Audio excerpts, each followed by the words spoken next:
Arëve dhe gjërave të tjera të cilat i potencove. Nëse jo, ma thuaj.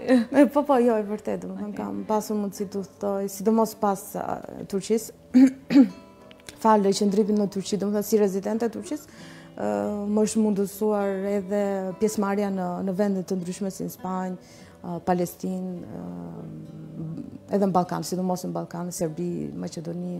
Kam marrë si përfaqësuese edhe Shqipërisë edhe Turqisë në të njëjtën kohë.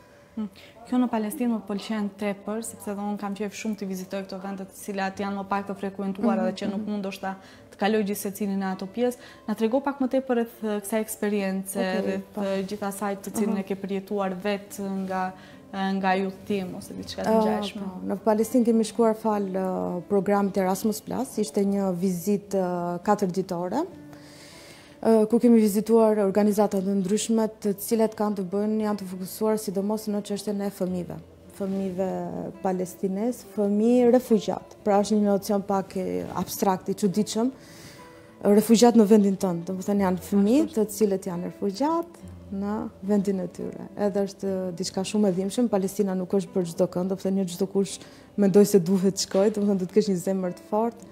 Edhe është një realitet i papërballueshëm. Mendoj që unë e kam përjetuar domethënë shumë keq.